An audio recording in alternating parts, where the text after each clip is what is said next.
আসসালামু আলাইকুম। Welcome to my channel princess Afifa. সকলকে ঈদ মোবারক। দীর্ঘ ২৯ টি রোজার পর ঈদটি চলেই আসলো। সকলে ঈদের জন্য একদম পরিপাটি হিসেবে তৈরি হয়ে নিয়েছে। সকলের পরিবারের সকল সদস্য। এগুলোই হচ্ছে আমাদের পরিবারের সদস্য। সকলে ঈদের নামাজের উদ্দেশ্যে রওনা দিচ্ছে ঈদগাহের ময়দানে। আসলে এটি অনেক অসম্ভব সুন্দর দৃশ্য। পরিবারের সকল সদস্য মিলে যখন ঈদগাহে যায়, আহ আর এটি স্মৃতিচারণ যাতে আমি ভবিষ্যতে করতে পারি তাই এগুলো ক্যাপচার করে নিয়ে রাখা হয়েছে। আর আপনাদের সাথে শেয়ার করার জন্য এগুলো আমি এই ২ দিন পরেই এডিট করেছি। আসলে এত সুন্দর দৃশ্যটি সবসময় দেখা যায় না। পরিবারের সকল সদস্য একসাথে প্রায় সময় থাকে না বিধায় সকলকে একসাথে পাওয়া যায় না।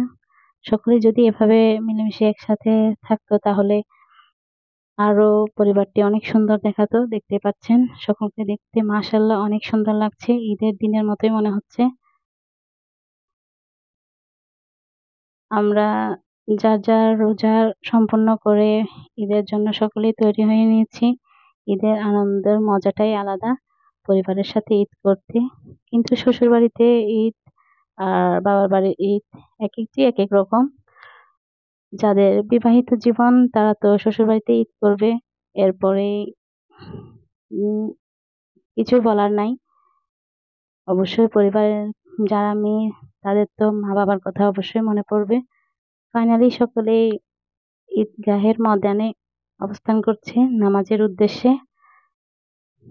আমি এই ১ম দেখেছি যে ফুটেজটি নিয়ে দিয়েছে সেও আমাদের একটি সন্তানের মতোই এবং নামাজ শেষে সকলেই বাড়ি ফিরে এসেছে। আমাদের ঘরের রাজকন্যারা সালামের জন্য অপেক্ষা করছে বড়দের। এই যে আমাদের শ্রদ্ধেয় দুলাভাই, উনি আমাদের পরিবারের একমাত্র দুলাভাই। সকলে ১ম এ ওনাকেই সালাম করে ঈদের উদযাপনটি শুরু করে দিয়েছে।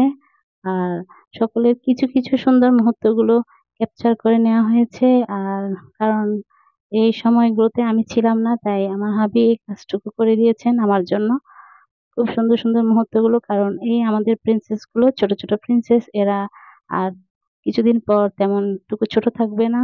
তাই তাদের ক্যাপচার করে নিয়েছি। আর সাথে শ্রদ্ধেয় বড় যারা আছেন তাদেরকেও স্মৃতিচারণ করে রাখার জন্য একটু সব ক্যাপচার করে নেওয়া হয়েছে। জানি না এই দিনগুলো সহজে আসবেন কিনা। দেখতে পাচ্ছেন আমাদের শ্রদ্ধেয় দুলাভাই। উনাকে আসলে মাশাআল্লাহ অনেক সুন্দর লাগছে ঈদের দিন। উনি একজন সম্মানিত ব্যক্তি। সকলে আমাদের পরিবারের জন্য অনেক দোয়া করবেন। আর ছোট বেবিগুলো এগুলো হচ্ছে আমাদের ঘরের পুতুল। ওরা সবচাইতে ছোট সদস্য। ঘরে ৪ জন ছোট সদস্য আছে। তাদের জন্য অনেক স্নেহ আদর দোয়া করবেন।